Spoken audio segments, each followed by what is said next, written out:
우리를 사랑하시는 거룩하시고 자비로우신 아버지 하나님,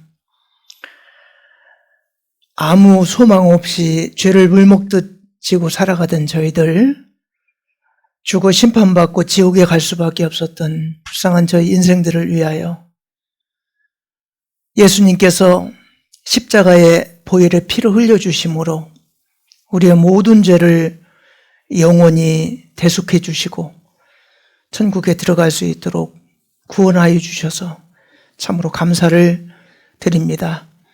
지난 한 주간 동안 하나님을 알기를 원하고 구원받기를 원하는 이뤄진 영혼들에게 복음을 전할 수 있는 귀한 집회를 허락해 주시고 또 많은 분들이 참석하셔서 말씀을 듣는 가운데 구원을 받을 수 있도록 인도해 주셔서 감사를 드립니다. 이번에 구원받으신 분들, 주님의 몸된 교회 가운데 말씀을 공급받고 무럭무럭 자라서 이 몸된 교회의 귀한 성도로, 지체로 쓰임받을 수 있도록 주님께서 인도해 주시기를 간절히 원합니다. 또 이번 집회를 위해서 앞서 구원받은 본교회 형제 자매님들 많은 시간 동안 기도하고 봉사하고 또 함께 할 수 있어서 참으로 감사를 드립니다. 이 본교회가 날로 성장해서 하나님께 큰 영광이 되는 큰 교회로 성장할 수 있도록 주님 인도해 주시기를 간절히 원합니다. 또 오늘 주일을 맞이해서 이번 집회 마지막 말씀 함께 배울 수 있는 시간을 허락해 주셨습니다. 이 시간에도 주 성령님께서 역사해 주셔서 오늘 말씀을 통해서 더욱 구원을 확증하는 귀한 시간 될 수 있도록 인도하여 주옵소서. 예수님 이름으로 감사하며 기도하였습니다. 아멘. 먼저 골로새서 1장 6절을 한번 보시겠습니다. 골로새서 1장 6절 한 절만 같이 읽겠습니다. 이 복음이 이미 너에게 이름에 너희가 듣고 참으로 하나님의 은혜를 깨달은 날부터 너희 중에서와 같이 또한 온 천하에서도 열매를 맺어 자라는도다. 지난 한 주간 동안 집회 정말 행복하게 즐겁게 잘 한 것 같습니다. 이번 집회를 위해서 우리 보은교회 형제 자매님들 한마음으로 기도하고 또 봉사하고 함께 참여할 수 있어서 참으로 감사합니다. 그리고 또 목요일 날 한 150명 이상 청주권 형제 자매님들 모이는 그 모임을 어떻게 잘 치러낼 수 있을까 기도가 됐는데 정말 아주 훌륭하게 잘 치러냈습니다. 이 강당이 한 100여 명 정도 들어가는 강당인데 일부 또 들어오지 못한 분들은 1층에서 말씀을 듣고 또 그 많은 인원들 음식을 얼마나 맛있게 잘 준비하셨는지 맛있게 준비하셔서 대접도 융숭하게 잘 하시고 모든 분들이 아주 너무나 좋았다고 칭찬을 했습니다. 이렇게 보면 몇 분 안 되는 것 같은데요. 그런 행사를 이렇게 감당하시는 걸 보면서 우리 보은교회가 미래가 밝다 하는 그런 생각을 했습니다. 사실 한 영혼을 건지는 것이 참 어렵다는 것을 갈수록 더 느낍니다. 좀 오래전만 해도 한 20, 30년 전만 해도 전도하는 것이 그렇게 어렵지 않았거든요. 근데 요즘은 원체 사람들이 지식도 많고 보는 것도 많고 또 교회도 너무 많잖아요. 그러다 보니까 한 분 구원해서 정말 확실한 하나님의 자녀로 이렇게 만드는 과정이 얼마나 어려운지, 집회를 해도 많은 분들이 말씀을 듣지만 정말 말씀 듣고 교제 가운데, 교회 가운데 딱 붙어서 신앙생활 하게 한다는 게 너무나 어렵습니다. 마지막 때가 되면 자기를 사랑하고 돈을 사랑하고 또 하나님 사랑하는 것보다는 자기의 쾌락을 즐기는데 더 많은 시간들을 이렇게 소비하고 하다 보니까 한 영혼 건지는 것이 참 어렵다는 생각이 듭니다. 우리나라가 경제적으로나 여러 가지 어려울 때, 그런 때는 참 복음이 쉽게 전해졌어요. 우리가 해외 선교를 해보면 선진화된 나라 한 영혼 건지기가 참 어렵거든요. 근데 어렵게 사는 나라들 있잖아요. 동남아시아나 남미 쪽이나 이런 데는 쉽게 복음을 많이 받아들입니다. 우리나라도 이제 선진국 반열에 오르다 보니까 생활도 풍요롭고 또 너무나 우리나라가 참 좋은 나라잖아요. 그러다 보니까 마음이 뺏기는 곳, 그런 곳이 너무 많은 것 같습니다.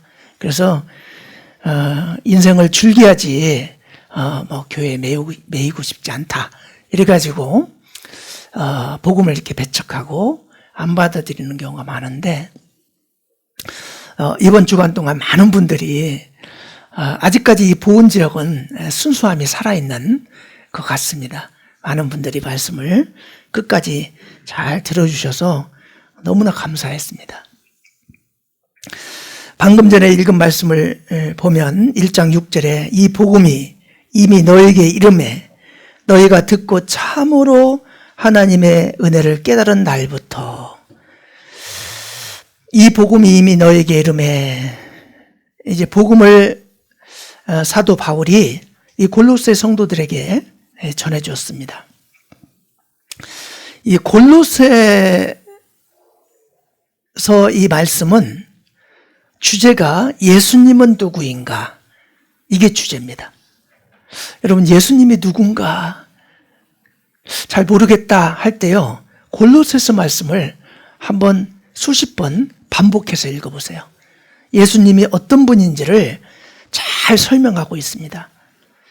근데 이 복음이 이미 너에게 이름에, 이미 이제 복음을 증거하고 전해드렸는데, 너희가 듣고 이 복음의 말씀을 잘 들어야 되겠죠? 우리가 구원을 받기 위해서는 잘 듣는 게 중요합니다. 어떤 분들은 메모를 막 하시는 분들이 있는데요. 저도 이제 이렇게 어떤 분이 간증을 하거나 그러면 이제 메모를 쭉 하고, 어떤 이제 구역 소식, 교구 소식 이렇게 할 때 이제 메모를 되도록이면 세세하게 하려고 이렇게 하다 보면요, 어떤 부분에서 이렇게 메모를 하다가 계속 말을 하고 있는데 한 부분이 통째로 뭔 말했지? 이렇게 날아가는 경우가 있어요. 그래가지고 앞에는 메모를 잘했는데 통째로 날아가서 어떤 분이 누구를 전도했다고 하는데 이름이 전혀 완전 통째로 날아갔습니다. 그런 경우가 있거든요.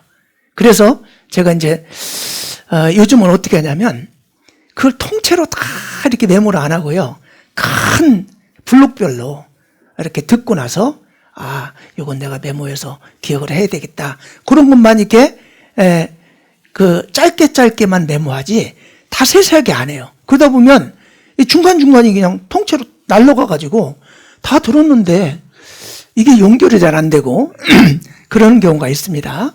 그래서 말씀을 들을 때 우리가 이제 기억하려고 메모도 하고 이렇게 하는 게 참 중요한데, 잘 듣는 게 중요합니다. 잘 들으면요, 이 믿음은 들음에서 나며 들음은 그리스도의 말씀으로 말미암느니라. 말씀을 잘 듣는 게 중요하고, 말씀이 다시 한번 듣고 싶다, 너무 좋다, 그럴 경우에 여기 방송실에 녹음을 다 해놓고요. 녹화를 다 해놨어요. 얼마든지 다시 그 파일 받아서 수십 번, 수백 번 다시 반복해서 들을 수 있습니다. 그리고 나중에 이제 몇 번 듣는 중에 중요한 말씀들을 또 메모할 수 있는 기회도 있고 그렇습니다. 그래서 어떤 그 말씀을 잘 듣는 게 중요한데 듣고 참으로 하나님의 은혜를 깨달은 날부터 그랬어요. 자, 은혜를 깨닫는 게 중요합니다. 깨닫는다고 하니까요, 마음에 확 뭐가 와야 깨닫는다 이렇게 생각하는 분들이 있는데요. 화끈한 게 확 지나가든지 뭔가 막 감동이 돼서 막 눈물이 터지든지 막 이런 것 감정적인 것을 생각을 하는데 깨닫다는 말은요, 배워서 알다, 확실하게 아는 것을 깨닫는다고 하는 거예요. 원래 몰랐어요. 몰랐는데 어떤 아는 사람이 이건 컵 뚜껑입니다. 이렇게 알려줬어요. 이 컵 뚜껑이구나. 들어서 확실하게 알면 그 깨달은 거예요. 그래서 또 분이 그러더라고요. 깨닫는다는 말을 쉽게 표현해서 그렇구나. 그게 깨닫는 거래요. 예? 몰랐는데 그렇구나. 그거 깨달은 거예요. 막 깨닫는다는 게 막 복잡하게 생각하면 무슨 큰 뭐가 막 올 줄 알고 막 구원을 받아야 된다니까 막 주는 줄 알고 막 오기를 막 원하고 이렇게 하는데요. 그런 거 아닙니다. 이렇게 잘 듣고 그걸 확실히 알아서 내 걸로 만들었다. 그게 이제 깨달아진 건데, 그런데 하나님의 은혜를 깨달은 날부터라는 말 앞에 참으로가 있어요. 이게 정말 중요한 단어입니다.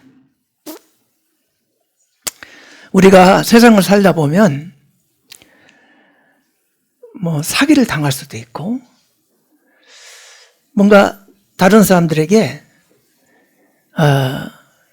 이렇게 거짓으로 잘못된 사기를 당해서 손해를 볼 수 있습니다. 돈을 사기당해서 돈을 잃을 수도 있어요. 또 어떤 사람이 거짓을 말하는 걸 진실로 믿고 내가 잘못된 거에 이렇게 그게 진실인 것처럼 잘못 알 수도 있습니다. 그런데 육신적이고 세상적인 것들은 복구할 수 있어요. 돈을 잃었다고 해도 그냥 없는 것으로 치자. 그리고 지금부터 열심히 또 일해서 이렇게 먹고 살면서 좀 여유가 있으면 좀 돈도 모으고 하면 그거 복구할 수 있습니다. 그런데요, 영적인 것을 사기당하잖아요. 그건 복구가 안 돼요. 예를 들어서 교회만 나오면 그냥 하나님의 자녀고 천국 갈 수 있어. 교회만 잘 나오면 돼. 구원도 안 받은 사람한테 가짜로 당신은 하나님의 사람 됐고 당신은 구원받은 사람입니다. 그래서 이제 목사님이 그렇게 얘기하니까 나는 하나님 사람이구나. 구원받은 사람이구나. 그리고 교회를 평생 다녔어요. 너희가 거듭나지 아니하면 하나님 나를 볼 수 없느니라. 니고데모에게 요한복음 3장 이렇게 말씀하셨는데 거듭난 적 없어요. 어떻게 거듭나는지, 어떻게 구원받는지, 어떻게 천국 가는지 몰라요. 근데 그냥 교회 다니면 천국 간다니까 교회만 다녔어요. 그리고 이제 죽었어요. 그럼 어디 갈까요? 천국 갈까요? 성경에 그렇게 천국 간다고 안 돼 있는데 잘못 배운 거예요. 세상적인 것은 속고 사기를 당해도요 복구할 수 있지만 영적인 것은요 영원한 천국 아니면 영원한 지옥인데 이건 복구가 안 돼요. 참으로 하나님의 은혜를 깨달은 그 날이 있어야 됩니다. 저는 우리 교회 성도들이 다 구원을 받은 분이라고 생각을 하고 있지만요, 정말 교회를 나오는데 수십 년간 교회를 나왔는데 어떤 분은요 구원이 아닌 분이 있어요. 구원받은 무리 가운데 함께 신앙생활 하는데 구원받은 척 얼마든지 할 수 있습니다. 지식적으로. 예.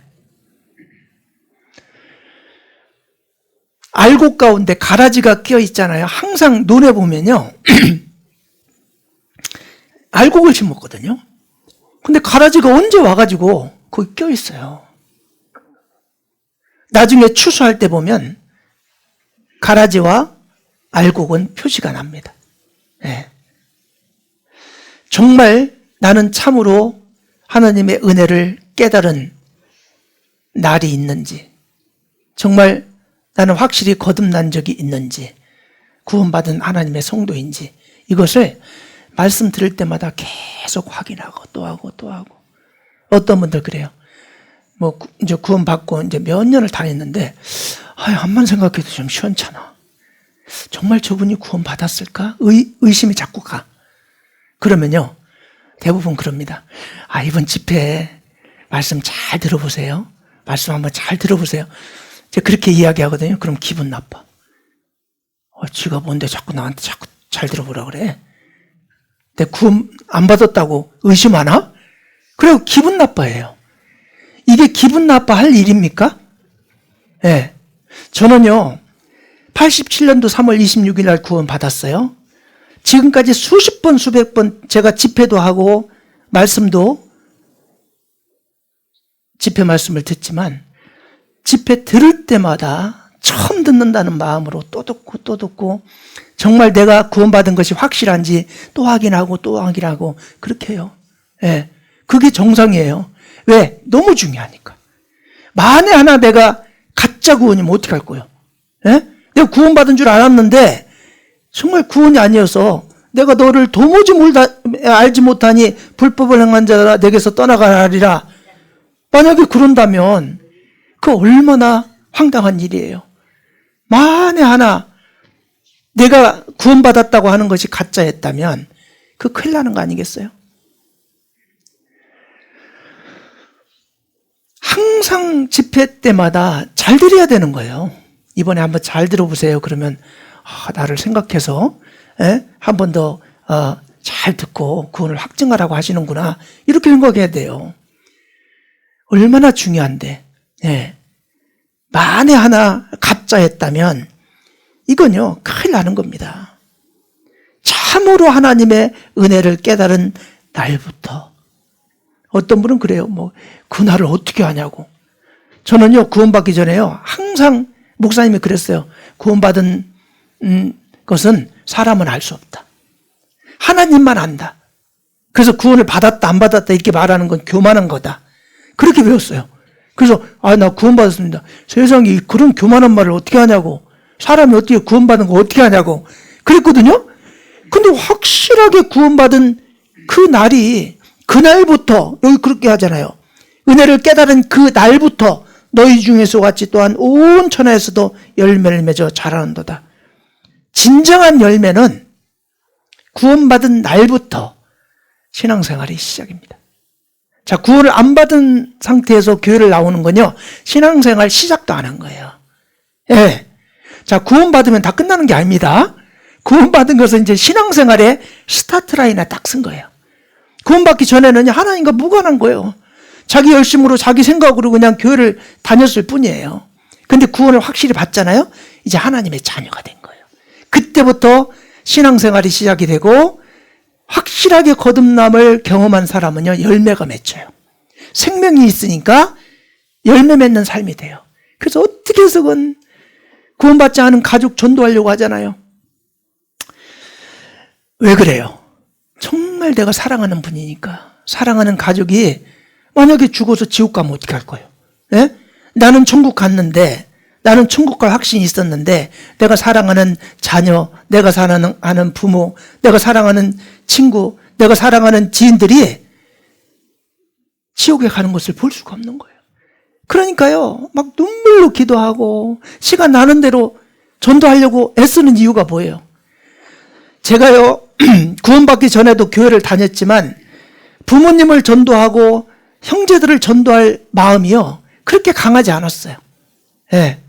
나만 열심히 뭐 신앙생활하고 가끔씩 와가지고 교회 같이 나갑시다. 난 관심 없어. 그러면 할 수 없지 뭐 이랬어요. 근데 구원받고 나니까요. 기도만 하려고 하면 우리 구원받지 않은 어머니 교회 잘 다니고 계신 분이에요. 네, 교회 잘 다니고 계신 분인데 제가 집에 가서 물어보니까요. 우리 어머님은 구원이 아니에요. 어머님 이제 교회 오랫동안 다니셨는데 천국 갈 수 있어요? 아이고 부족해서 내가 어떻게 천국 갈 수 있다고 얘기를 하겠냐. 그래요. 네? 천국은 어떻게 가는지 아세요? 그 모르겠고 하여간 교회만 열심히 나가면 하나님이 천국 보내주시겠지. 그래요. 막 속 터져 죽겠어. 네. 교회를 그렇게 오래 다니셨는데 어떻게 천국 가는지는 모르고 그냥 교회만 나가면 하나님이 천국 보내주시겠지 그러고 다니시는 거예요. 내가 다 구원을 받고 나니까요. 우리 어머님 구원 아니네. 그러니까 기도할 때마다 눈물이 나요. 그래서 시간 나는 대로 가가지고 계속 말씀을 듣게 하고 또 집회 때 모셔서 말씀 듣게 하고 구원받고 천국 가셨거든요. 예. 우리 형제들 아무 관심 없어. 예. 우리 집이요. 우리 할아버님이 가장 큰 우리 제가 안동장씨입니다. 안동장씨인데 인동장씨도 있고 안동장씨도 있고 그래요. 근데 인동장씨가 많고 안동장씨는 많지 않아요. 여기 그 안동에 그 고려 개국공신 3대 호족 있잖아요. 안동 김씨, 안동 권씨, 안동 장씨. 그 중에서 이제 안동 장씨가 가장 작아요. 예. 근데 그 3대 호족이 고려 개국공신이에요. 예. 그래서 이제 제가 이제 안동 장씨인데, 왜 안동 장씨를 얘기를 했지? 예. 그런데, 우리 이제, 안동 장씨 이제 가문에 어떻게 보면 제가 처음으로 구원받은 사람일 것 같아요. 그래가지고 우리 주변에 있는 우리 가족들에게 복음을 전할 책임이 이제 크게 느껴지는 거예요. 그래서 우리 할아버지가 가장 장손, 우리 아버지가 가장 큰아들 장손, 이제 그리고 우리 때 우리 큰형이 또 계세요. 그런데 제사가요 10몇 번 있어요. 1년에 제사를. 그러니까 막 유교사상 막 이런 거에 찌들어 있는 가정인 거예요. 예. 그래서 우리 어머님이 교회를 다닌 것도 기적이에요. 예. 근데 우리 형제들 중에 뭐 이제 교회 관심이 없고요. 우리 형님은 또 이제 제사를 지내야 되니까 기독교 뭐 교회 다니는 사람은 제사를 안 지낸다. 그러니까요 아주 그냥 뭐 교회 얘기하면 아주 그냥 학을 떼어요. 예. 나한테 그런 얘기 하지 말라고. 예. 너만 다니라고. 근데 다 전도해서 다 구원 받았어요. 왜? 우리 형제들이 지옥 가는 걸 나는 볼 수가 없어. 응? 우리 어머님이 지옥 가는 거, 우리 아버님은요 제가 구원받기 전에 돌아가셨어요. 전도를 못했어요. 우리 아버님 생각하면 너무 마음이 아프죠. 근데 우리 어머님은 제가 구원받고 그 이후에 돌아가셨기 때문에 전도했어요. 형제들 다 전도했어요. 처음에요. 제발 너만 믿어라. 왜 우리한테 와가지고 그렇게 얘기를 자꾸 했었고 힘들게 하냐. 예? 그렇게 하는데요. 저는 제가 사랑하는 주변 사람들에게 지옥 가는 걸 볼 수가 없어요.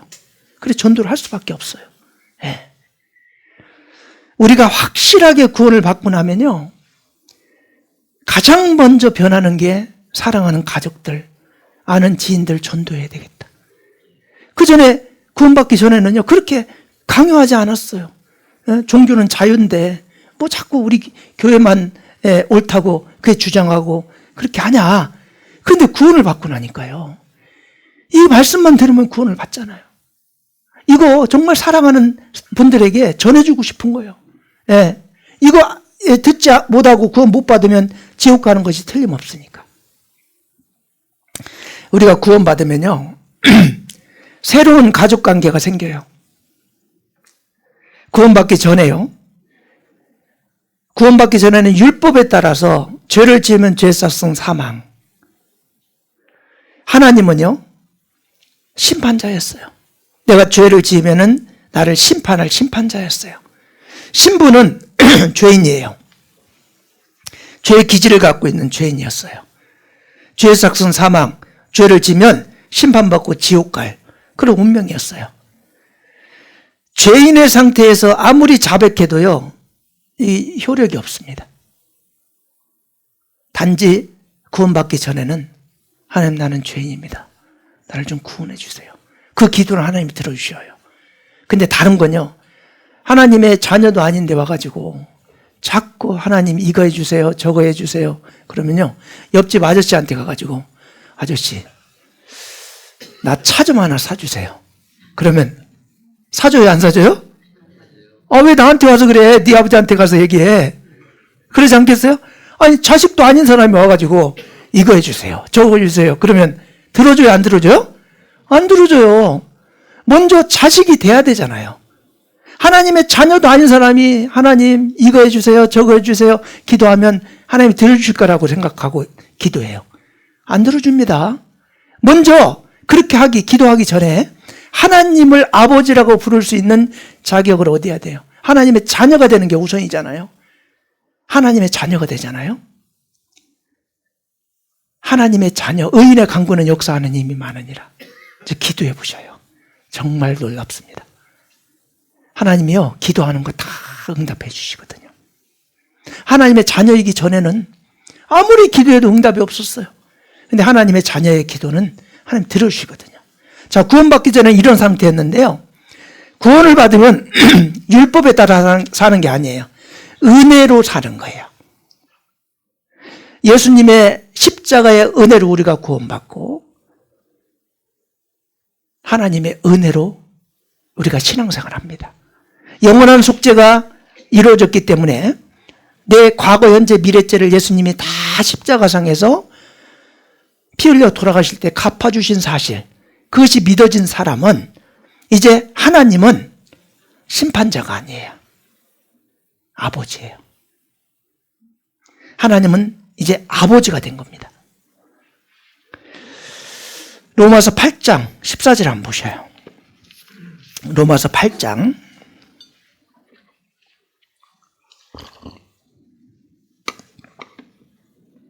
14절. 무릇 하나님의 영으로 인도함을 받는 그들은 곧 하나님의 아들이라. 너희는 다시 무수하는 종의 영을 받지 아니하였고 양자의 영을 받았으므로 아바 아버지라 부르짖느니라. 그러면서 16절에 성령이 친히 우리 영으로 더불어 우리가 하나님의 자녀인 것을 증거하시나니, 자녀이면 또한 후사 곧 하나님의 후사요 그리스도와 함께한 후사니 우리가 그와 함께 영광을 받기 위하여 고난도 함께 받아야 될 것이니라. 여기 보면 무릇 하나님의 영으로 인도함을 받는 그들은 곧 하나님의 아들이라.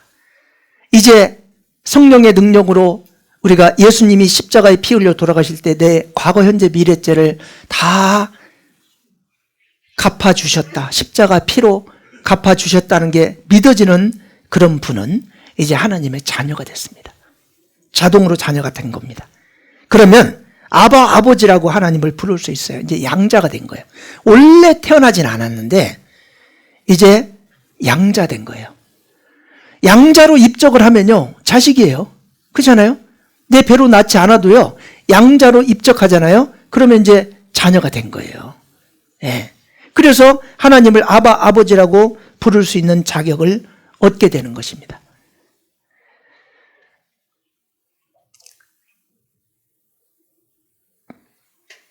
본인의 가족이 하나도 없고 고아인 사람이 있다고 해봐요. 근데 구원받는 순간요, 이제 구원받은 모든 성도들은요, 나의 형님, 나의 동생, 나의 아버지, 어머니, 사실은 우리가 한 가족이 된 거예요. 육신적으로 부모의 피를 받고 태어난 형제 자매들이 있잖아요.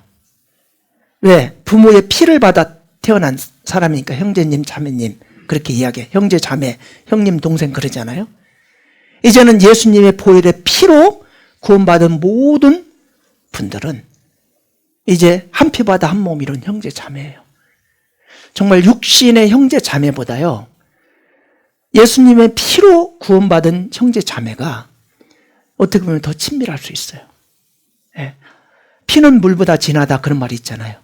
왜 우리 구원받은 성도들이 정말 한 형제, 자매처럼 서로 돕고 서로 사랑하고 살아갈 수밖에 없냐면 예수님의 보혈의 피를 힘입어서 우리가 형제, 자매가 된 거예요. 그래서 우리 구원받은 형제, 자매들은요, 이제 국가를 넘어서 그 가문을 넘어서 우리는 한 몸이 되고 한 형제, 자매가 된 거예요. 그래서 애경사나 이런 것이 있을 때요, 우리가 아무리 잘나고 아무리 잘 나가는 사람이라고 해도 주변에 아는 사람이 얼마나 될까요? 몇백 명 되기 어려울 거요. 예?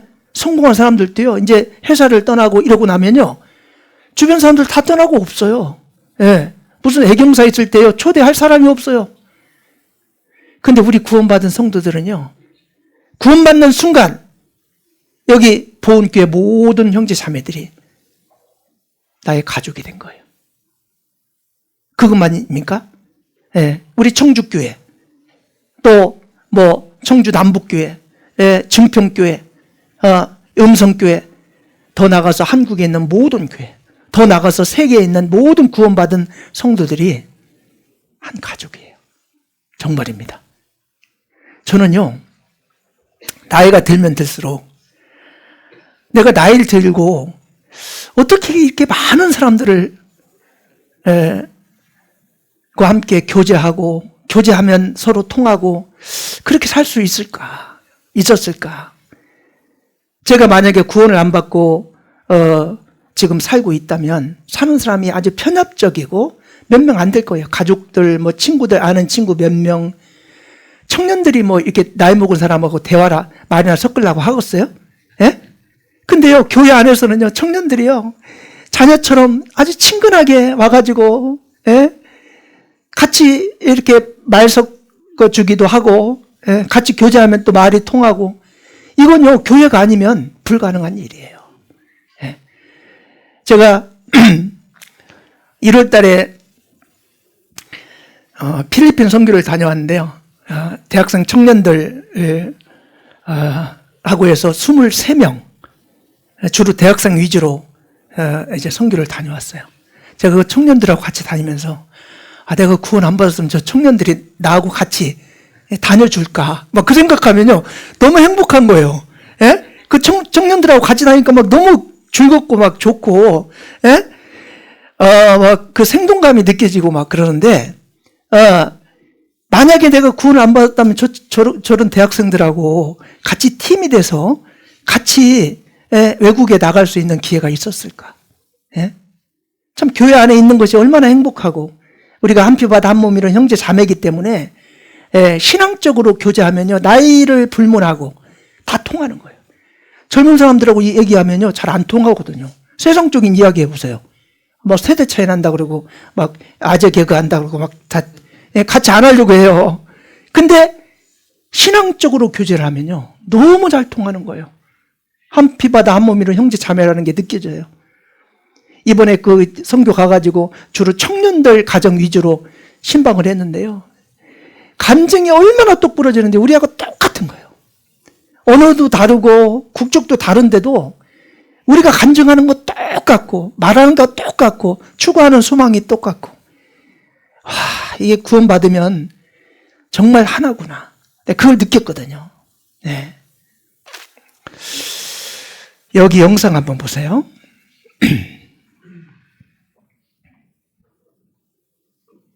초등학교 3학년 교실에서 한 어린이가 앞에 나와 무엇인가를 열심히 발표하고 있었습니다.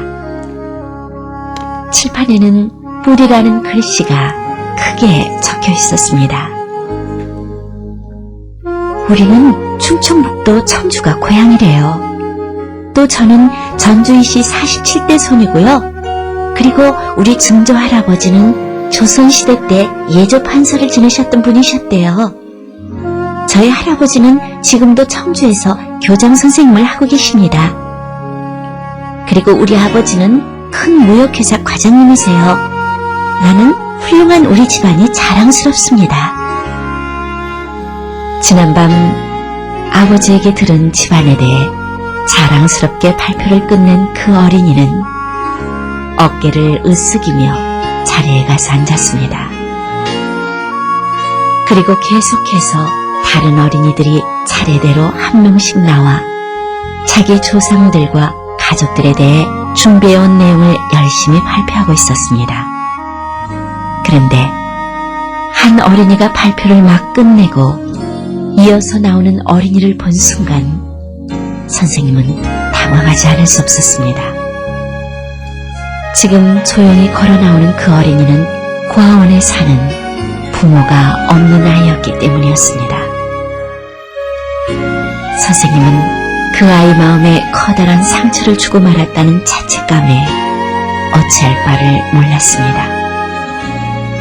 그러나 그 아이는 조금도 주저함 없이 단상에 섰습니다. 그리고 이렇게 얘기를 시작해 나가는 것이었습니다. 우리 아버지는 하나님이에요. 우리 아버지는 많은 자녀를 가지고 계신답니다. 그래서 나에게도 아주 많은 형제들이 있어요. 그리고 우리 아버지는 이 세상의 주인이세요. 사랑도 아주 많고요.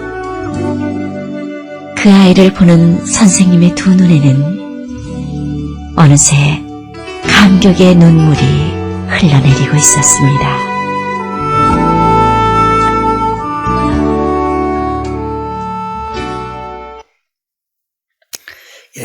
우리가 구원받고 나면 한피바다 한 몸이로 형제 자매고 한 가족이 됐습니다. 우리 교회 안에는 판사도 있고 검사도 있고 유명한 의대 교수도 있고 같은 식구입니다. 필요할 때 어느 교회 아무개입니다. 그러면 다 도와줍니다. 제가 성남에 있을 때 건축하면서 큰 어려움이 있을 때요. 그 아주 유명한 또 변호사가 형제님이라 무료 변론을 해주고 그래서 그런 위기를 잘 극복할 수 있었어요. 우리 형제 자매라는 말만 하면요. 전국 어디서 어떤 분이라도 다 도와줍니다. 우리가 같은 가족이니까 그래요. 이 얼마나 큰 영광이에요. 하나님을 아바 아버지라고 부를 수 있는 자격을 얻었다는 것이 엄청난 혜택입니다. 그리고 신부는 죄인이 아니라 이제 아들이 된 거예요. 근데 죄의 기질은 그대로 있어요. 상태는 아직도 안 상태예요. 자, 구원받으면 뭐 완전히 천사처럼 딱 바뀔까요? 아니에요. 그 마음 그대로 있어요. 있지만 이제 말씀을 들으면서 이제 조금씩 변화되죠. 근데 신부는 아들로 바뀌었어요. 근데 아들이 되는 것은요, 차츰차츰 되는 게 아니에요. 자, 양자가 되는 것은요, 호적에 딱 입적하는 순간 아들이 되는 거죠. 차츰차츰 되는 게 아니에요. 자식을 낳는데 자식을 10년 동안 차츰차츰 납니까? 날 때는 어떻게 나요? 단숨에 나요, 단숨에. 구원 받는 것은요, 차츰차츰 받는 게 아니에요. 단번에 받는 거예요. 유다서 1장 3절에 보면 사랑하는 자들아 내가 우리의 일반으로 얻은 구원을 들어. 특별한 구원이 아니에요. 제가 장로교 다닐 때요, 모태 교인 얘기를 그렇게 많이 해요. 너는 특별한 사람이다. 부모님이 그렇게 신앙이 좋고 뱃속에서부터 교회를 다녔기 때문에 모태 교인이다. 그런 말해요. 특별한 사람 아닙니다. 특별한 사람만 받는 구원이 아니라 일반으로 얻은 구원. 하나님은 모든 세상 사람은 구원받고 천국 오기를 원하십니다. 누구도 차별하지 않습니다. 일반으로 얻은 특별한 사람만 구원. 그 절대 예정 켈빈의 예정론에 보면 원래 켈빈은 그렇게 이야기 안 했다고 그러는데 장로교에서는 그렇게 말합니다. 천국 갈 사람은 태어날 때부터 천국 갈 사람으로 태어난대요. 그러면 지옥 갈 사람은 날 때부터 지옥 갈 사람으로 태어날까요? 그러면 성경 잘못했죠. 하나님은 특별히 천국 갈 사람으로 태어난 사람만 구원받고 천국 오기를 원하노라 이래야 되잖아요. 하나님은 모든 사람, 세상 모든 사람이 구원을 받으며 진리를 아는 데 이르기를 원하시느니라. 어떤 사람도 제외하지 않습니다. 자기가 천국은 침노하는 자의 것이기 때문에 자기가 말씀 듣고 주님을 받아들이는 사람은 누가 됐건 받아주시거든요. 특별한 사람만 구원받는 게 아니에요. 날 때부터 천국 갈 사람으로 태어난 사람은 좋겠지만 날 때부터 지옥 갈 사람으로 태어난 사람은 어떻게 할 거예요? 예? 하나님이 그렇게 편파적으로 할까요? 아닙니다. 어떤 사람도 날 때부터 지옥 갈 사람으로 태어난 사람은 없어요. 끝까지 자기가 말씀을 안 받아들이고 구원받지 않아서 천국에 못 가는 것 뿐이지 날 때부터 지옥 갈 사람으로 태어난 사람이 어디 있어요? 일반으로 얻은 구원은요, 세상 모든 사람에게는 구원 얻을 수 있는 기회가 있다 그 말입니다. 들어 너에게 편지하려는 뜻이 간절하던 차에 성도에게 단번에 주신 믿음에 도라 그랬어요. 단번에. 차츰차츰이 아니에요. 예? 오늘 말씀 다 듣고 나서요. 아이고 말씀 잘 들으셨어요? 예, 좋은 말씀 잘 들었습니다. 어떻게 구원 받으셨어요? 아이고 어떻게 한번 며칠 말씀 듣고 구원을 받아요. 차츰차츰 받아가야죠. 그렇게 말하시는 분이 있어요. 아주 그냥 속 터져 죽겠어 아주. 예? 구원을 어떻게 차츰차츰 받아가요? 구원은 단번에, 은혜가 깨달아지는 순간 단번에 받는 거예요. 자라가는 것은 차츰차츰 갑니다. 맞죠? 아이가 태어나는 것은 단번에 태어나고, 그 다음에 이제 아이가 성장하는 것은 차츰차츰 이제 자꾸 말씀 배우면서 성장을 해요. 그렇지만 하나님의 자녀로 딱 생명이 탄생하는 것은 단번에 받는 거예요. 내가 죄 때문에 심판받고 지옥 갈 수밖에 없었는데 예수님이 십자가 피 흘려 돌아가시면서 세상죄 지옥 갈 때 내 죄도 다 지고 가셨구나. 과거 현재 미래죄를 다 갚아주셨구나. 그러면 나는 죄가 없으니까 나는 천국 가게 됐구나. 그거 깨달으면 단번에 그거 깨달아지는 순간 너는 하나님의 자녀다. 성령이 인을 칩니다. 에베소서 1장, 이거 한번 찾아보겠습니다. 이건 에베소서 1장 13절입니다. 그 안에서 너희도 진리의 말씀 곧 너희의 구원의 복음을 듣고, 너희의 구원의 복음을 듣고, 먼저 듣는 게 중요합니다. 그 안에서 또한 들은 말씀을 믿으셔야 돼요. 예수님이 십자가에서 내 죄값을 갚아줬다는 사실을 들었으면 그걸 사실로 믿어야 돼요. 그 다음 뭐예요? 약속의 성령으로 인치심을 받았으니. 인을 딱 쳐요. 예수님이 내 죄값을 십자가에서 갚아줬다는 사실이 믿어지는 순간 성령이 들어오면서 인을 칩니다. 그래서 그게 믿어지신 분은요, 성령이 여러분을 내 자녀다 인을 쳤어요. 그 인친 사람은요, 사단 마귀가 아무리 강해도요, 그 사람 한 번 못 건듭니다. 우리 구원받은 성도들이 강한 이유가 있어요. 성령이 인을 치고요, 보호해 주셔요. 어떤 귀신도, 세상의 영적인 세계 아무리 강한 귀신도 하나님보다 높지 않아요. 지존입니다. 가장 높은 곳에 계신, 영적 세계의 가장 높은 곳에 계신 지존이 하나님이셔요. 하나님의 자녀는요, 성령이 딱 인을 쳤기 때문에 어떤 귀신도요, 절대로 해코자 못합니다. 네. 이왕이 믿을 거면, 세상에 한 나라의 대통령의 자녀들도 얼마나 유세를 부려요. 근데 천지만물을 창조하신 하나님, 영적인 세계의 가장 높으신 지존, 그분이 내 아버지예요. 우리의 신분이요, 완전 바뀐 거예요. 예. 근데 그것이요, 은혜를 딱 믿는 순간 단번에 되는 거예요. 단번에 주신 믿음에 도라 그랬잖아요. 단번에, 믿는 순간 단번에 구원을 받는 거예요. 여기 예수님이 십자가에 돌아가실 때요, 양 좌우편에요, 평생 죄만 지었던 살인 강도 두 사람도 같이 처형됐습니다.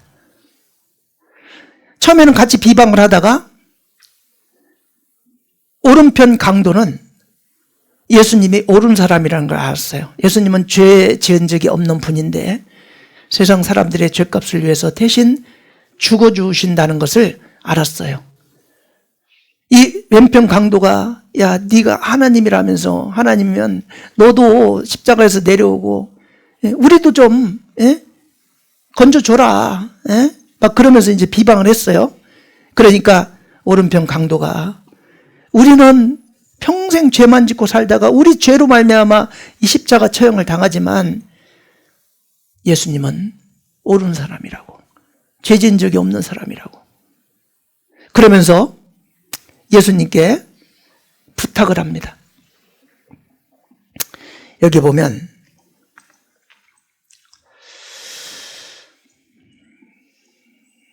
여기 이제 오른편 강도가 우리는 우리의 행한 일에 상당한 보응을 받는 것이니 이에 당연하거니와 우리는 평생 죄만 졌으니 십자가에 처형돼서 죽는 것은 당연하거니와 이 사람 예수님은 예수님의 행한 것은 옳지 않은 것이 없느니라 죄 지은 적이 없다 그 말이잖아요. 그러면서 가로되 예수여 당신의 나라에 임하실 때 나를 생각하소서 하니 예수께서 이르시되 내가 진실로 내게 이르노니 오늘 내가 나와 함께 낙원에 있으리라 하시니라. 자, 오른편 강도는 평생 죄만 졌던 사람이에요. 교회당 한 번 간 적 없어요. 헌금 한 번 한 적 없어요. 그런데 죽기 전에 예수님은 세상 사람의 죄값을 위해서 돌아가시는구나. 내 죄값을 위해서 돌아가시는구나. 그러면서 인정을 했어요. 예수님을 딱 알고 난 이후에 예수님 당신의 나라 천국에 임할 때 나를 좀 생각해 주세요. 그러니까 즉시 하나님 뭐라고 하시냐. 내가 진실로 내게 이르노니 오늘 내가 나와 함께 낙원에 있으리라. 예수님은 하나님이셔요. 예수님께서 오늘 내가 나와 함께 낙원에 있어요. 이 말은 뭐예요? 너 오늘 천국에서 나 볼 거다. 그 말이잖아요. 평생 죄만 졌는데도 예수님을 깨닫는 순간 오늘 내가 나와 함께 낙원에 있으리라. 천국에 가는 거예요. 천국 가는 것은요 다른 방법이 없어요. 내가 막 열심히 교회 다니고 열심히 헌금하고 뭐 열심히 뭘 해서 갈 수 있는 게 아니에요. 예수님의 십자가의 은혜를 믿는 거 말고는 다른 방법이 없어요. 내가 한 것이 아무것도 없는 거예요. 거저 주시는 선물이기 때문에 내가 뭘 해서 받는 게 아니에요. 그렇기 때문에 즉시 받는 겁니다. 여기 에티오피아 내시가 있어요. 에티오피아 여왕 간다게의 국구를 맡은 아주 권세 있는 내시입니다. 이 내시가 얼마나 믿음이 좋냐면 에티오피아에서 예루살렘까지 예배하러 올라오는 거예요. 마차를 타고. 그런데 구원받기를 간절히 원하고 항상 두루마리 성경 이거 옛날에는 하도 비싸서요. 이거 아무나 못 갖고 있는 이 억대 아주 부유한 사람 아니면 못 갖고 있는 두루마리 성경을 이제 마차를 타고 가면서 읽는데 뭔 내용인지 모르는 거예요. 열심히 말씀을 읽는데 그 하나님이 이 내시의 마음을 보시고 빌립 집사님을 그리 보냅니다. 그래가지고 이제 마차 타고 가는 이 내시에게 이런 것을 깨닫느냐 접근해서 이렇게 얘기했어요. 그러니 아이고 가르쳐주는 사람이 없는데 어떻게 깨달을 수 있겠습니까? 그러니까 이제 좀 올라와서 나 좀 가르쳐 주세요. 이사야 53장을 읽고 가는데 뭔 말인지 모르겠는 거예요. 그래서 빌립 집사가 올라가서요 자세히 이 복음을 풀어줍니다. 예수님께서 우리를 구원하기 위해서 오셔서 십자가에 피 흘려 돌아가심으로 과거 현재 미래죄를 다 갚아줬다는 이 복음을 다 전해드리니까 즉시 구원을 받았어요. 그리고 나서 옆에 이제 강이 있으니까요 즉시 내려가서 침례까지 받는 그 장면이 나옵니다.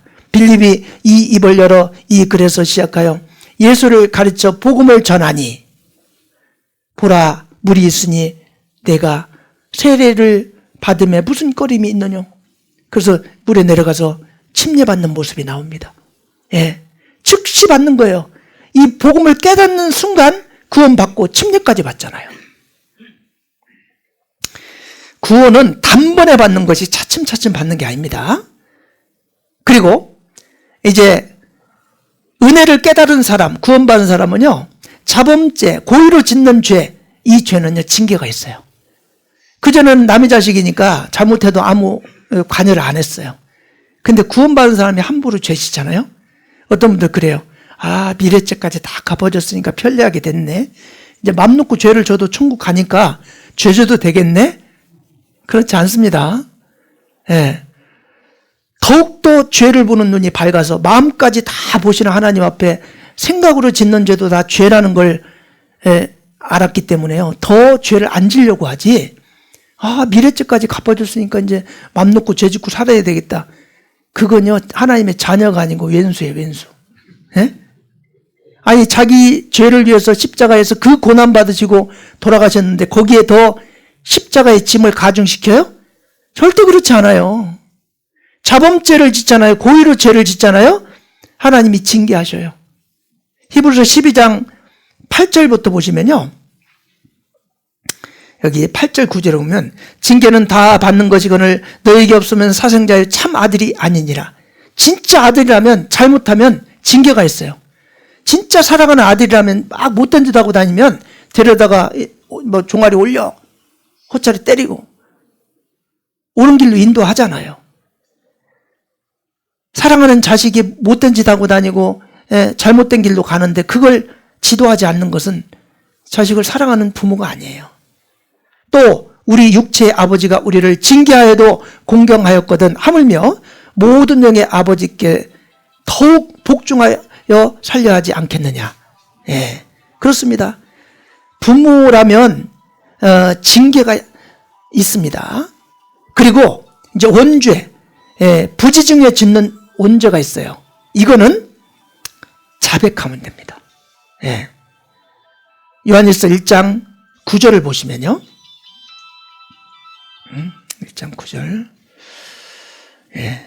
여기 보면 만일 우리가 우리 죄를 자백하면 저는 미쁘시고 의로우사 우리 죄를 사하시며 모든 불의에서 우리를 깨끗게 하실 것이요 그랬어요. 만일 우리가 우리 죄를 자백하면, 죄를 지면요, 죄를 자백해야 돼요. 그러면 미쁘셔서 신실하시고 믿을만 하셔서 우리 죄를 사하시고 모든 불의에서 우리를 깨끗게 하신다. 부지중에 갑자기 막 미운 마음이 생기거나 속으로 안 좋은 마음이 생기거나 할 때 아이고 내가 구원받은 사람인데 이러면 안 되지. 그리고 돌이키고 하나님 죄송합니다. 이런 마음이 자꾸 올라와서 사람을 미워하는 마음을 가져서 죄송합니다. 그러면 하나님 용서해 주셔요. 그런 것들을 용서해 주셔요.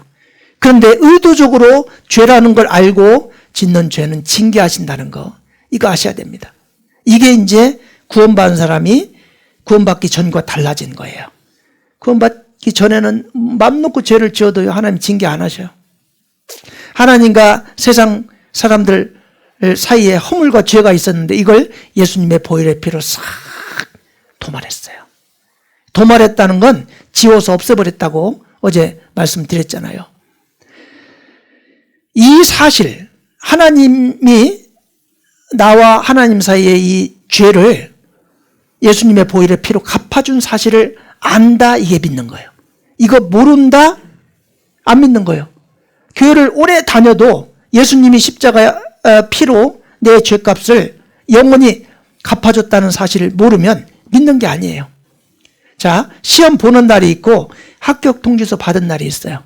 30일간의 차이가 있다면 여러분 실제 합격한 날은 시험 본 날이에요? 합격 통지서 받은 날이에요? 네? 네, 이거 헷갈립니다. 시험 본 날 합격 통지서 받고 나니까 합격했어요. 근데 왜 30일간 불안하고 초조하고 궁금했죠? 모르니까. 합격한 사실을 모르고 합격 통지서 받고 보니까 아, 요때 시험 본 날 이미 합격했네. 결과를 아는 거잖아요. 여러분 죄는 언제 없어졌어요? 2000년 전에 예수님이 십자가에 피 흘려 돌아갈 때 이미 갚아줬어요. 근데 왜 죄 때문에 심판받고 지옥 갈까 봐 불안했어요? 모르니까. 그걸 안 날이 구원받은 날이에요.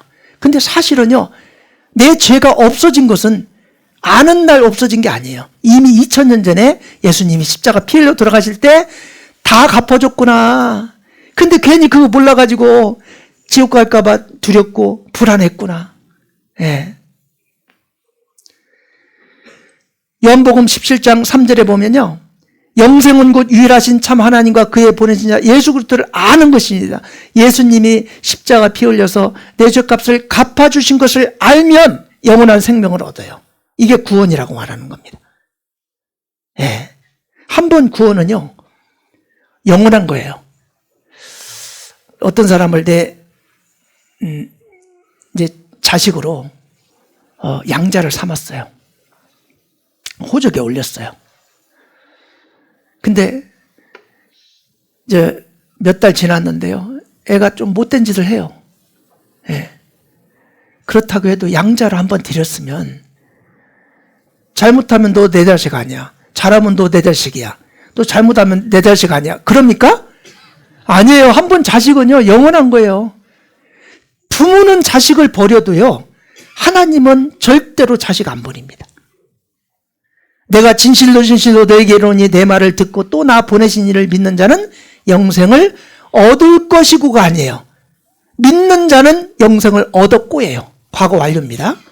심판에 이르지 아니하나니 사망에서 생명으로 옮겼느니라. 사망 자식, 마귀 자식에게서 이제 하나님 자식, 영원한 생명을 얻은 하나님의 자녀로 바뀐 겁니다. 예, 영생을 얻었다는 것은 이제 영원히, 죽음 이후에 죽음이 아니에요. 구원받은 사람을 죽었다고 안 해요. 성경에 보면요, 다 잔다 그래요. 죽은 자와 자는 자의 차이가 뭐죠? 깨우면 죽은 자는 못 일어나. 근데 산 자는요, 잠자다가도 깨우면 일어나요. 주님 재림하시는 그날 있잖아요. 우리 구원받은 모든 성도들은요, 육신적으로 죽었다고 해도 다 깨어납니다. 예. 그리고요, 죽는 순간 장면 이동하듯이 천국으로 탁 천사들에게 받들려서 가게 되는 거예요. 영생을 얻은 겁니다. 다시는 심판에 이르지 아니하나니 사망에서 생명으로 옮겼느니라. 저는 이 말씀을 참 좋아하는데요, 이게 우리 어머님 산소예요. 우리 아버님, 어머님 같이 이제 모아서 어머니 돌아가시고 나서요 했는데요. 여러분, 비석에 빨간 십자가 있는 비석 보셨어요? 제가요, 우리 어머님 돌아가시고 나서 이제 아버님하고 같이 이제 합장을 했는데, 이제 비석을 나는 조그맣게 이렇게 해서, 구원받은 성도 아무개 잠들다 이렇게 이제 하나 하고 말라 그랬어요. 그랬더니 뭐 시골 양반들 또 고지식 하잖아요. 이렇게 갓까지 세워갖고 이렇게 정식으로 또 이렇게 비석을 세워야 된대. 그러면서 이제 여기 원래 이제 뭐 안동 장씨, 뭐 한양 조씨 이거 다 넣어야 되는 거야. 그래서 여기는 구원받은 성도의 묘니까 빨간 십자가, 하얀 십자가 아니고 빨간 십자가를 딱 하고, 야, 네가 그래도 우리 집안에 목사 하나 있으니까 비문을 쓰래, 비문을. 우리 어머님 비문을. 그래서요, 뒤에다가 어떻게 한지 아세요? 방금 전에 읽은 말씀 하나 넣었어요. 이게 비문이요. 예? 저는요, 여기 어머님 산소에 갈 때마다 내가 진실로 너에게 이르노니 내 말을 듣고 또 나 보내신 이를 믿는 자는 영생을 얻었고 심판에 이르지 아니하나니 사망에서 생명으로 옮겼느니라. 요한복음 5장 24절 말씀을 그냥 비문 대신 하고요, 갈 때마다 이거 읽으면요, 우리 어머님 돌아가셨다고 생각이 안 들어. 나보다 천국에 가 계신데 조금 이따 난 천국 가서 어머님 뵐 거거든요. 천국은요, 1000년이 지나간 어제 같아요. 하루 같아요. 그러니까 우리는요, 앞으로 몇십 년 후에 만약에 어머님 죽어서 봬도 천국에서는요, 올라오자마자 따라 올라오는 느낌일 거예요. 왜? 1000년이 하루 같으니까. 그렇게 좋은 곳이에요, 천국이. 그곳에 가 계신 거예요. 그러니까 돌아가셨다, 죽었다 이렇게 생각이 안 되고, 아, 내가 곧 갈 곳에, 왜 아파트 당첨돼가지고 이제 입주하게 됐어요. 그러면은 이제 옛날에 살던 집에서 먼저 이제 이사 가서 이렇게 살면 나는 이제 사정 때문에 뭐 회사 사정 때문에 좀 늦게 만약 간다고 해봐요. 그러면 야 먼저 가 있어. 내가 회사 일 정리하고 나중에 갈게. 그러면 뭐 이제 입주해서 가 있는 집에 먼저 간 사람 부럽죠. 그죠? 아이고 나도 빨리 가고 싶은데 일 때문에 안 되네. 그래가지고 이제 막 그 입주한 집에 온통 마음이 있잖아요. 거기 가고 싶고. 그것처럼요, 그 좋은 곳에 어머님이 먼저 가셨기 때문에 돌아가셨다고 생각이 안 돼요. 그래서 이 말씀을 읽을 때마다 너무나 감사하고, 내가 우리 어머님 전도하지 않고 돌아가셨더라면, 여기 산소에 갈 때마다 마음 아플 거 아니에요. 지옥 가신 어머니 생각하면서 마음 아플 거예요. 근데 지금요, 나는 너무 좋아요. 예, 산소에 가면. 내가 저희에게 영생을 주노니 영원히 멸망치 아니할 터이요. 또 저희를 내 손에서 빼앗을 자가 없느니라. 요한복음 9장 28절에 영원히 멸망치 않는다. 영생을 얻었기 때문에. 그리고 미가서 7장 19절에 다시 우리를 긍휼히 여기셔서 우리의 죄악을 발로 밟으시고 우리 모든 죄를 깊은 바다에 던지시리이다. 하도 못 믿으니까요. 모든 죄, 과거, 현재, 미래 모든 죄를 어디다 던졌다고요? 깊은 바다인데 이게 태평양인지 인도양인지 대서양인지 안 써놨어요. 태평양에 던졌느니라 배 타고 찾으러 갈까봐 그냥 바다가 무슨 바다인지 너는 신경 쓸 필요 없다. 내가 다 처리했다. 그거예요. 응? 이거 봐요. 여호와께서 말씀하시되 오라 우리가 서로 변론하자. 너희 죄가 주홍 같을지라도 눈과 같이 휘어질 것이요 진홍같이 붉을지라도 양털같이 되리라. 우리 죄가 아무라도 눈처럼 하얗게 양털처럼 하얗게 다 해결해 놨느니라. 이렇게 말씀하신 거예요. 우리가 그리스도 안에서 그의 은혜의 풍성함을 따라 그의 피로 말미암아 예수님 십자가 피로 말미암아 구속 곧 죄사함을 받았으니. 자, 구속 구할구의 갑풀속자입니다. 이미 죄값을 치르고 나를 구해놨다 그 말이에요. 영어에 보면요 설베이션이 있고 레뎁션이 있습니다. 설베이션은요 희생이 지불되지 않고 구주를 할 때 설베이션을 씁니다. 근데 레뎁션은 뭐냐면 희생이 지불된 큰 값을 치르고 구주한 거예요. 예를 들어서 어떤 사람을 구주하기 위해서 뭐 헬리콥터 하나가 추락이 되고 뭐 구주대원들이 몇 명 죽고 한 사람 건지려고 희생을 지불하고 한 사람을 건져냈다. 레뎁션이에요. 사실은 구원이라는 단어보다 구속은 더 값을 완전히 치르고 나를 구원했다 그 말이거든요. 곧 죄사함 받은 게 구원이에요. 어르신 구원 받았어요? 아니 나 구원 안 받았는데. 죄사함 받았어요? 죄사함 받았지. 예수님이 십자가에서 내 죄값 갚아줬으니까. 그게 구원이에요. 그게 구원이면 나도 구원 받았네. 그래요. 그러니까 구원 그러면 어렵게 생각해요. 근데 죄사함 그럼 쉽잖아요. 같은 말입니다. 구원, 죄사함, 뭐 영생 얻었다, 뭐 중생했다 다 똑같은 말입니다. 구속이란 무엇인가 보면 옛날 이스라엘에 빌린 돈을 변제할 수 없게 되었을 때 체주의 종이 되었습니다. 그러나 그 종의 친척이나 친구가 대신 돈을 변제하고 그 사람을 되사서 자유롭게 할 수 있었습니다. 그 돈을 지불하고 되삼으로 자유롭게 하는 것을 구속이라고 합니다.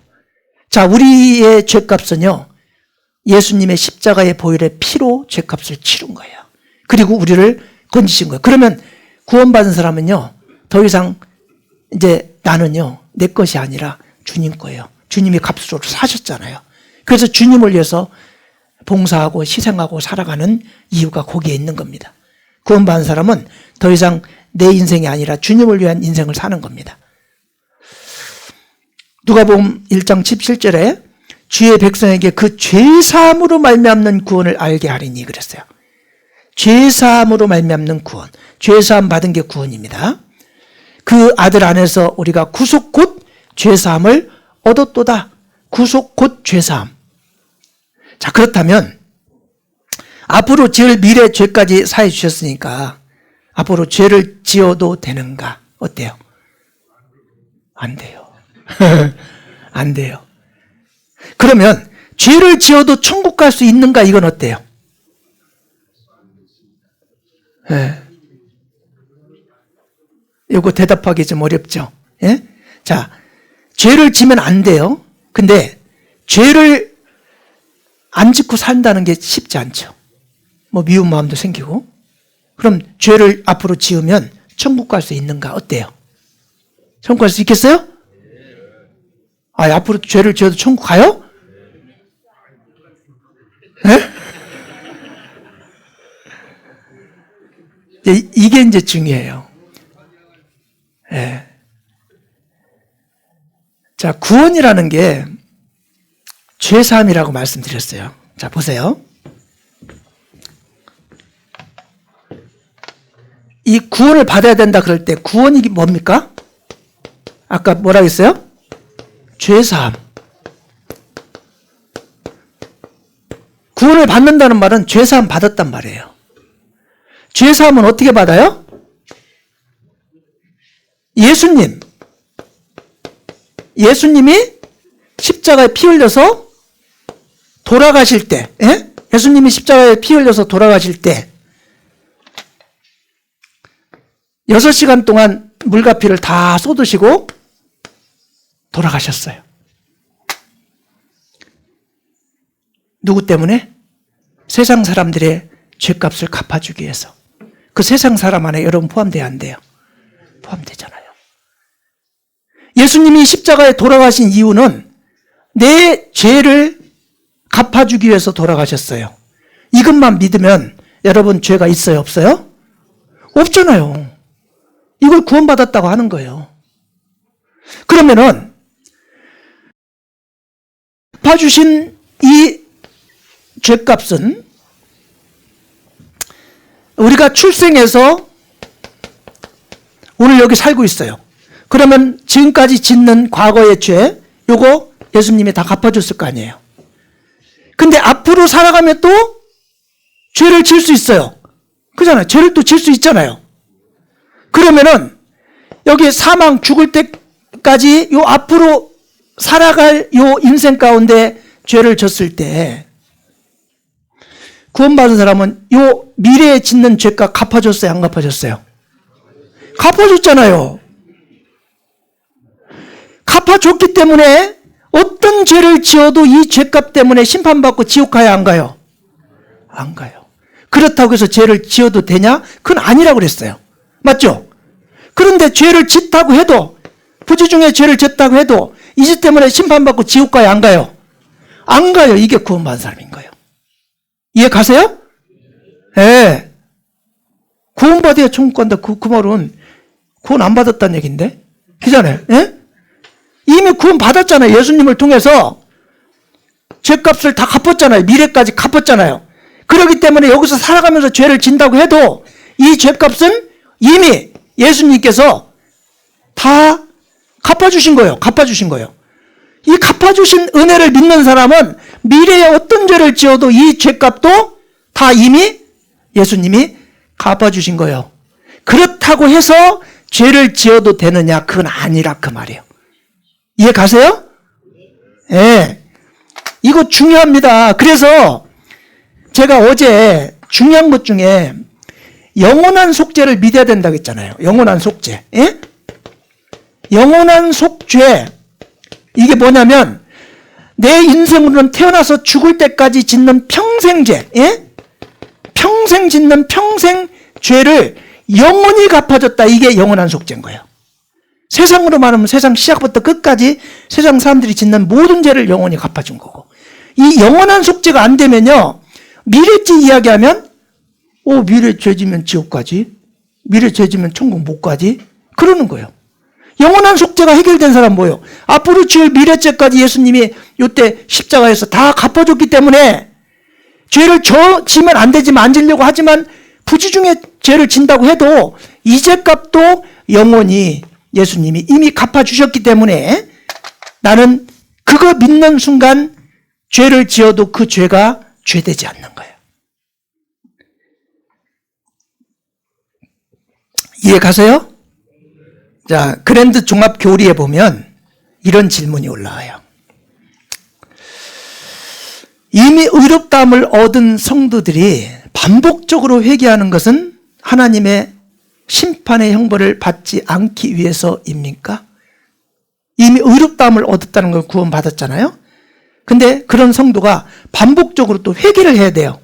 그럼 구원받았으니까 회개할 필요 없냐? 아니에요. 죄를 지면 자백하고 하나님께 회개하라고 말씀하셨어요. 그러면 이 회개해야 되는 이유가 하나님의 심판의 형벌을 받지 않기 위해서입니까? 그렇지 않습니다. 왜냐하면 이미 그리스도를 믿음으로 의롭게 된 성도들은 그 믿는 순간부터 구원을 받아 죄의 형벌로부터 면제되었기 때문입니다.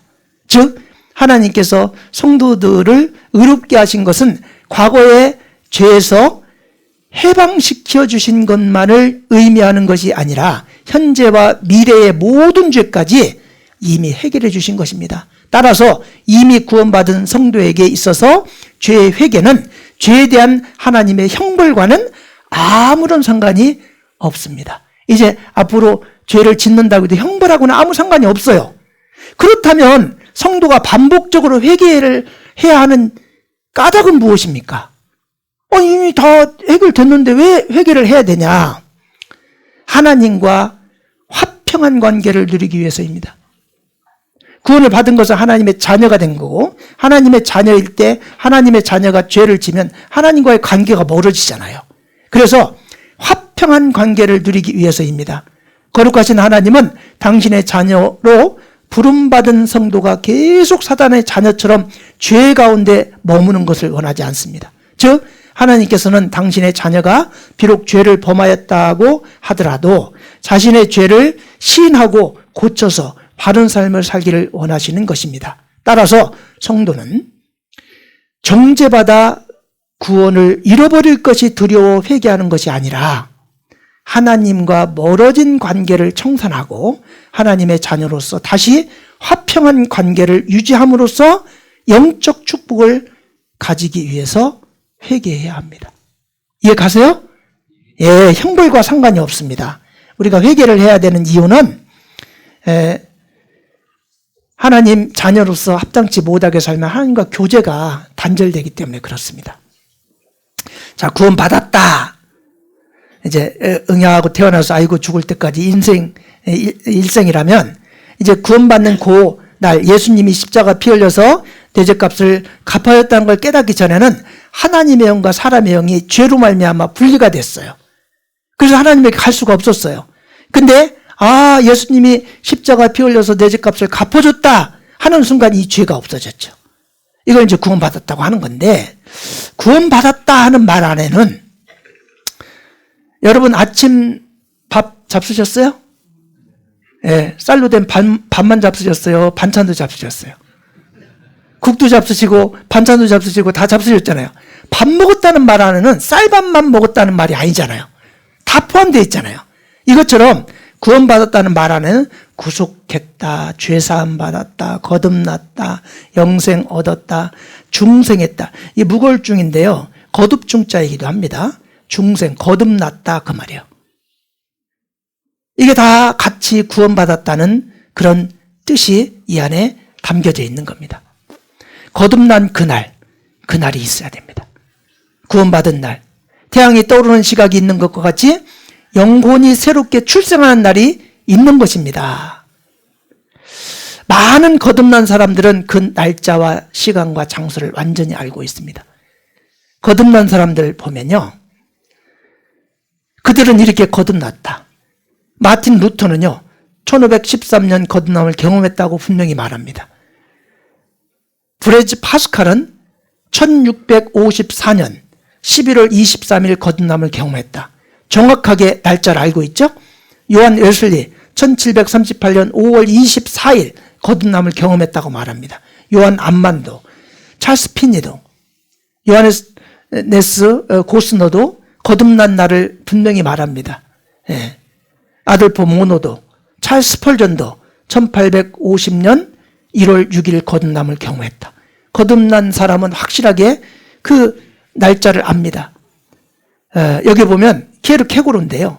1838년 5월 19일 토요일 오전 10시 30분 낮 집회 때 구원받은 거예요. 이거.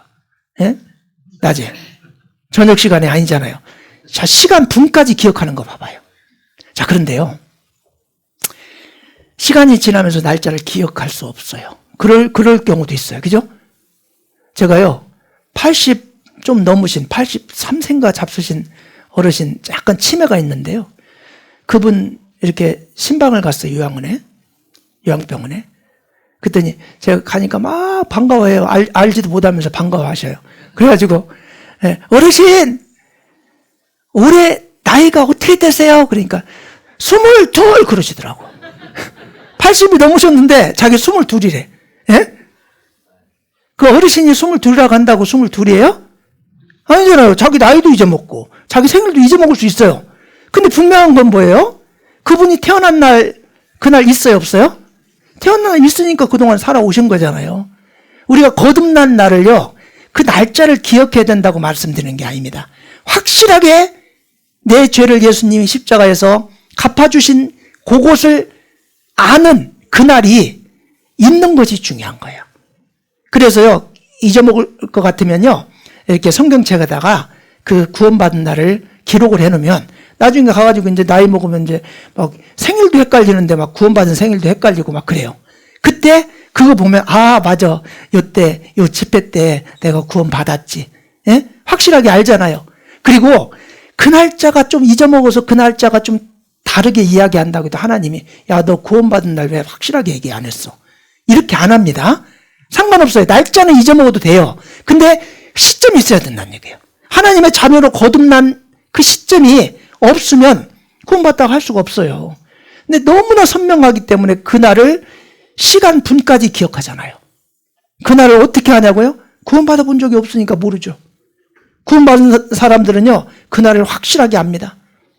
에든버러 대학의 제임스 심프슨경이라는 그 교수는 진통제를 발견했어요. 그래서 지금 진통 없이 우리가 수술받게 됐어요.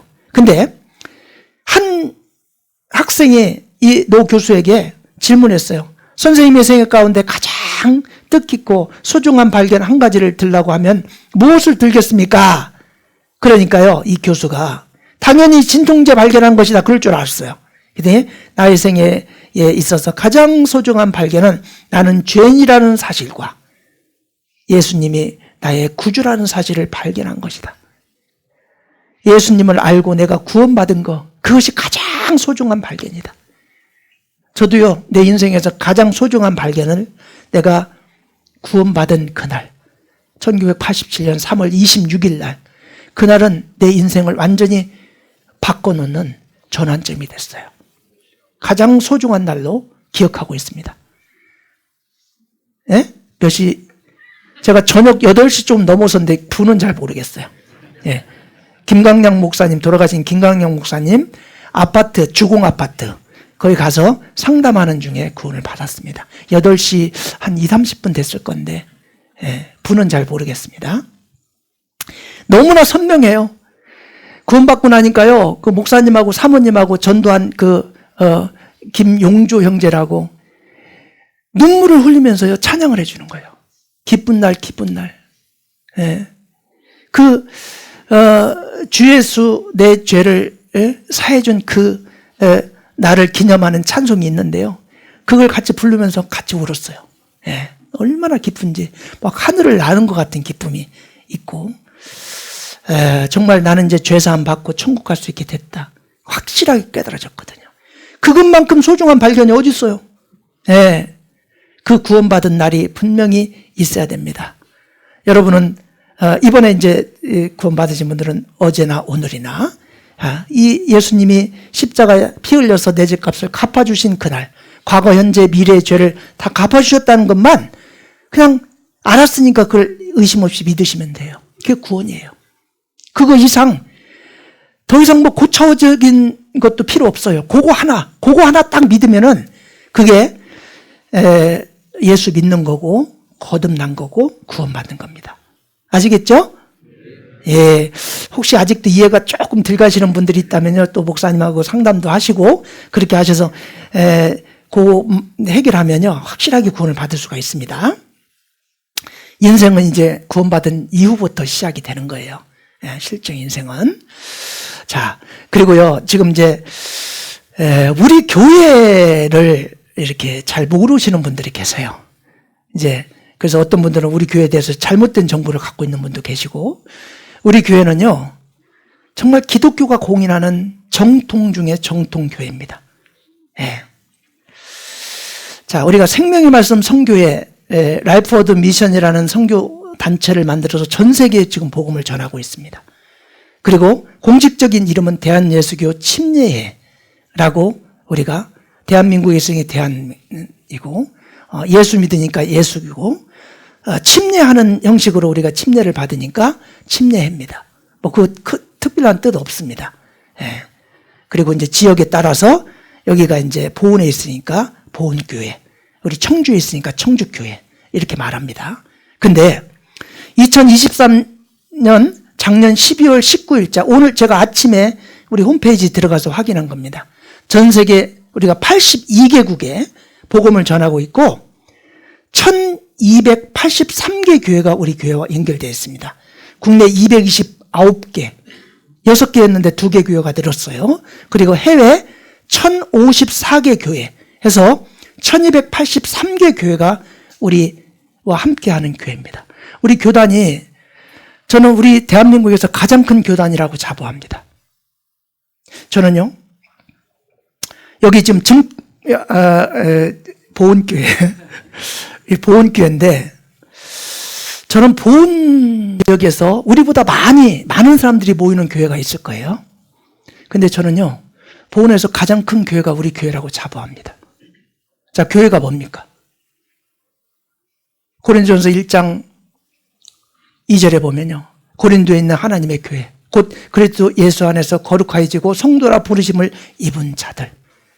과연 구원받은 사람의 밀도가 우리 교회만큼 많은 교회가 있을까요? 저는 없다고 자부합니다. 저도 다른 교회 다녀봤지만요, 거듭나지 못하고 그냥 교인으로 다니는 사람들이 거반입니다. 네, 정말 거듭난 사람이 몇 명이나 있을까? 근데 우리 지금 보은교회는요, 거의 구원받은 분이라고 저는 자부합니다.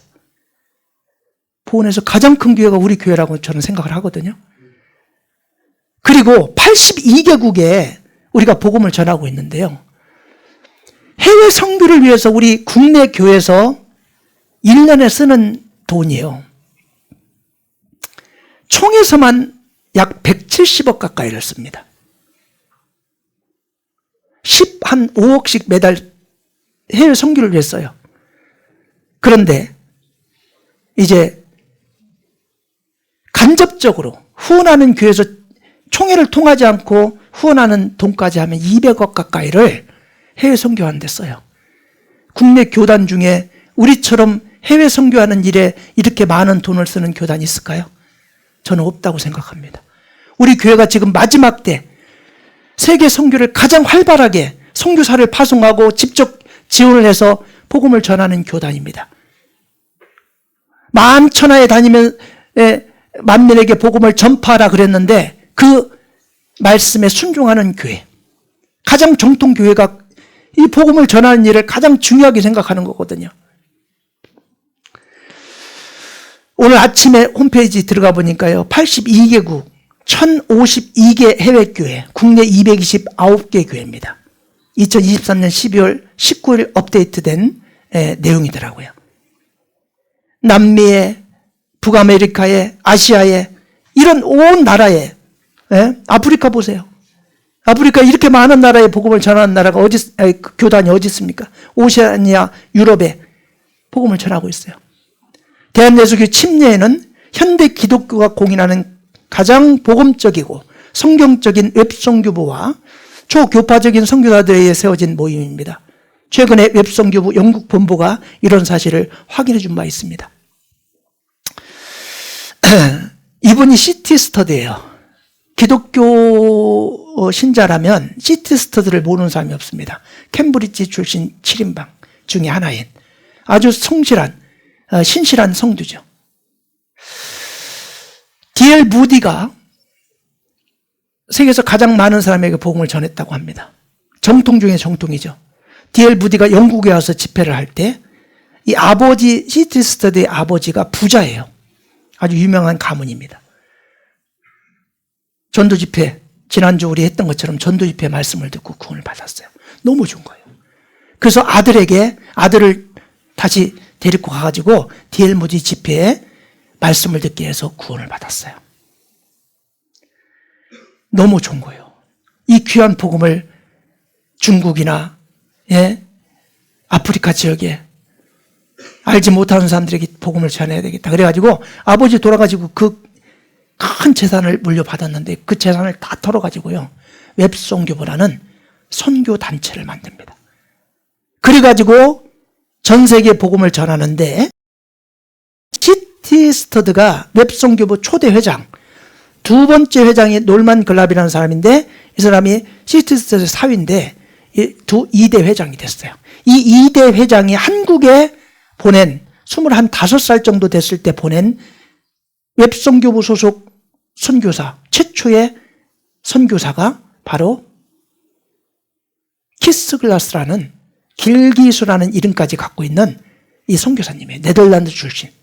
이분이 한국에 와서 우리에게 복음을 전해주셨고 그 복음을 듣고 구원받은 사람들이 우리 교회를 시작하기 시작했습니다. 그래서 키스글라스라는 이 선교사를 한국에 파송했다라는 기독교 신문에 난 것을 우리에게 카피해서 보내주셨어요. 웹 선교부 그런데 웹이라는 게요. 월드와이드 이벤젤라이제이션 포 크라이스트 해서 전 세계에 복음을 전하는 크리스찬 모임 이런 뜻입니다. 선교부는 영국 C.T. 스터드가 1913년에 세운 초교파적인 선교단체로서 구원받고 헌신된 그리스도인에 의해 운영되며 키스글라스 선교사는 한국에 공식적으로 파송된 웹선교부 첫 선교사입니다. 키스글라스 선교사는 우리에게 복음을 전해주는 일에 아주 중요한 역할을 한 분입니다. 얼마 전까지 살아 계셨는데요. 2년 전에 돌아가셨어요. 사모님은 아직도 네덜란드에 살아 계시고 건강하실 때는 한국에 자주 나오셨어요. 우리 교회 와서 설교도 하셨고 교제도 같이 하시고 한국말 잘하셨어요. 키스글라스 선교사님 1916년도요 독일 학예 수양회 때 참석을 하셨어요. 그래서 같이 찍어가지고 이 배경은 그 선교사님입니다. 프랑크푸르트 계셨고 지금은 이제 저 베를린으로 가셨습니다. 그리고 이제 우성훈 선교사님 같이 찍었습니다. 우성훈 선교사님은요 몇 번 네덜란드 집까지 가서 이 선교사님을 뵙고 인사드리고 제가 독일에 갔을 때요 그 해도 얼마 전에 다녀왔다고 얘기하더라고요. 우리와 연결된 분이에요. 웹선교부 이렇게 같이 교제도 하시고 그런 소식이 지금 독일 도르트문트 2016년 소식에 들어가 보셔요. 이 내용 그대로 있습니다. 그런데 2021년 1월 20일 날 소천하셨어요. 소천하셨어요. 소천했다는 소식이 올라왔더라고요. 한국에 선교사로 파송되어 복음을 전해주셨던 키스글라스 선교사님이 지난 20일 소천하셨습니다. 2016년 독일 학예수양회에 선교사님께서 교제해 주셨던 기억이 맴돕니다. 머지않아 천국에서 다시 뵐 수 있을 것 같습니다. 건강하셨는데요. 거의 90 가까이 되셔서 돌아가셨습니다. 우리 교단은요. 정말 정통 중에 정통 복음을 전하는 교단입니다. 자, 우리까지 복음이 전해온 경로를 영상으로 한번 보겠습니다.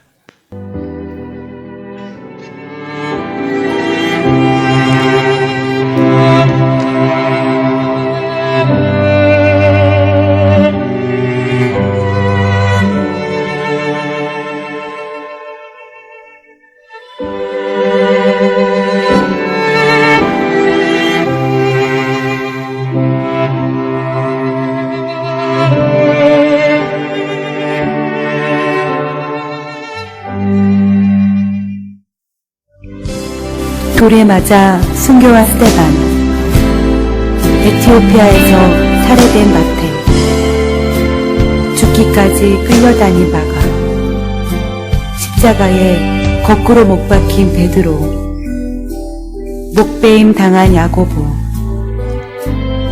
로마에서 목베임 당한 바울, 수많은 그리스도인들이 피 흘려 전해져 온 복음. 조지 pit빌드, 이 사람이 1738년경에 대중설교를 시작했어요. 영국을 홀딱 뒤집었었습니다. 그리고 그의 영향을 받은 사람이 요한 웨슬레이, 그 영향을 또 주었던 사람이 찰스 핀입니다. 그리고 찰스 핀에게 영향을 받은 사람이 누구죠? 그 유명한 D.L. 무디입니다. D.L. 무디 설교를 듣고 구원받은 사람이 C.T. 스터드고, C.T. 스터드는 웩선교부의 초대 회장입니다.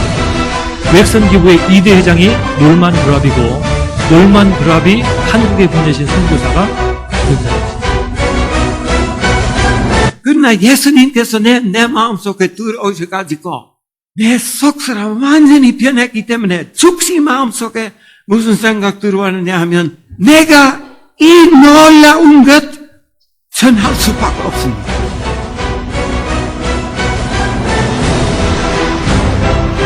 우리의 간절한 소원은 내 평생 소원 이것뿐 주의 일 하다가 주님의 복음을 전해서 이 세상 이별하는 날 주 앞에 가리라.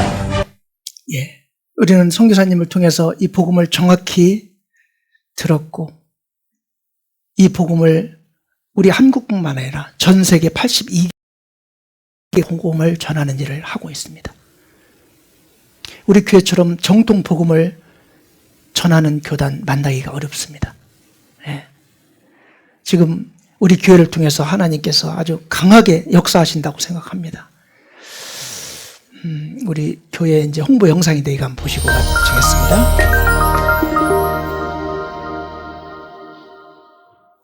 당신에게 한국은 어떤 나라인가요?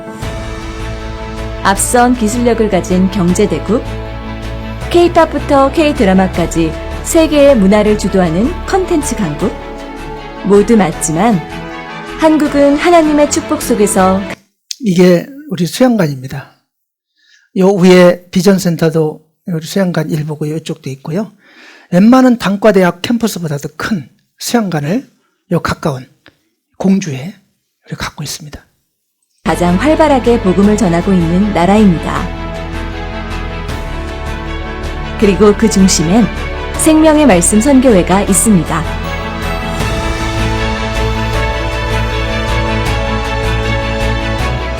40여 년 전 전국 10개 도시에서 복음의 싹을 틔운 생명의 말씀 선교회. 짧은 시간이었지만 성령의 놀라운 역사와 함께 대한민국 복음의 중심으로 성장했습니다. 서울중앙교회,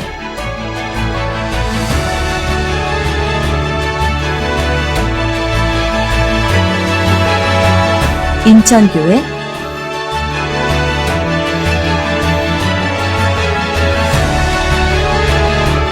대전교회,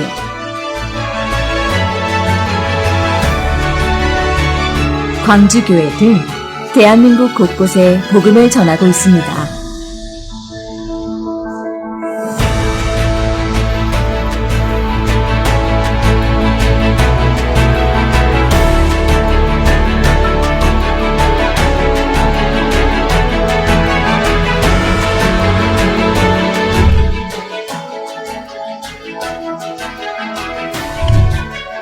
대한민국 곳곳에 복음을 전하는 생명의 말씀 선교회는 매년 여름이 되면 한 곳에 모입니다.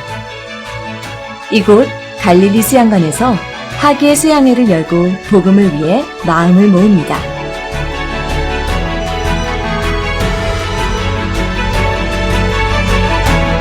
수만 명의 성도가 모여 함께 땀 흘리고 함께 마음을 모으는 이곳에서 매년 수많은 영혼들이 새롭게 태어나고 있죠.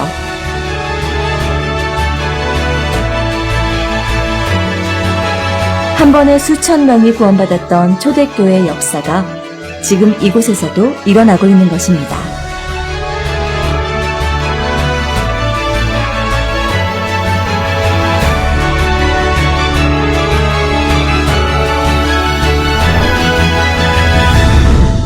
세계로 나아가는 복음의 역사. 또 가라사대 너희는 온 천하에 다니며 만민에게 복음을 전파하라. 만민에게 복음을 전파하라는 말씀을 따라 생명의 말씀 선교회는 대한민국을 넘어 전 세계 곳곳에 생명의 말씀을 전파하고 있습니다. 아시아와 오세아니아,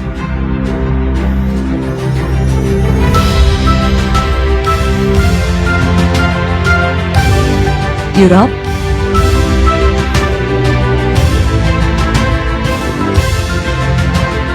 북아메리카,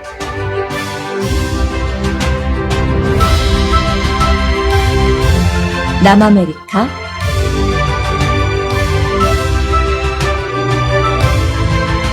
그리고 아프리카까지 전 세계에 복음을 전하고 있습니다.